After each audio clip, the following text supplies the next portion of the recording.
ગુજરાતની એક નદી ખોવાઈ ગઈ છે. 25 કિલોમીટર લાંબી હોવા છતાં જમીન પર તો ઠીક, સરકારી ચોપડે પણ શોધવી પડે એમ છે. આ નદી એટલે લડબી. પરિવર્તનના દીવા તળેના અંધારામાં પાલનપુરની આ ઓળખ આજે અસ્તિત્વ ખોઈ ચૂકી છે. પણ આ નદીમાં કોણે અને કેવી રીતે પાપ પૂર્યા? ભાસ્કરે ઇન્વેસ્ટિગેશન કર્યું તો બિલ્ડરો, નેતાઓ અને અધિકારીઓ ખુલ્લા પડી ગયા.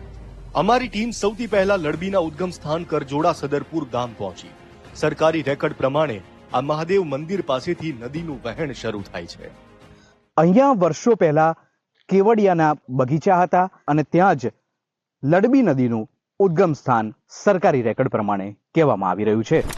અહીંથી આગળ વધી આ નદી 6 થી 7 કિલોમીટર દૂર પાલનપુરમાં પ્રવેશ કરે છે. ભાસ્કરે સેટેલાઇટ ઇમેજથી રિસર્ચ કરતા 14 વર્ષમાં લડબીનું ચિત્ર કેવી રીતે બદલાઈ ગયું એ સમજી શકાય છે.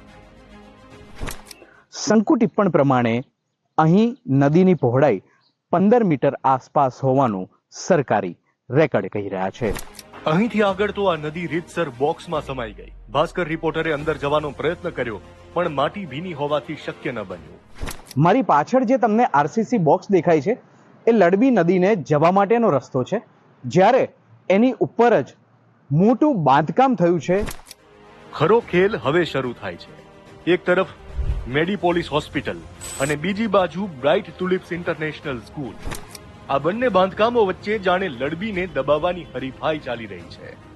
નિયમ પ્રમાણે નદીનું કે તેની આસપાસ જ્યારે બાંધકામ કરવું હોય તો નિશ્ચિત અંતર જેટલી જગ્યા છોડવી પડે છે, પરંતુ અહીં નદીની લગોલગ જ બાંધકામ થયેલું જોવા મળી રહ્યું છે.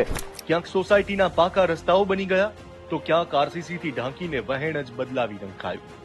એટલું જ નહીં, બોક્સની સાઇઝ પણ ઘટતી ગઈ. હદ તો ત્યારે થઈ જ્યારે આ નદી માત્ર 2 પાઇપમાં સમાઈ ગઈ.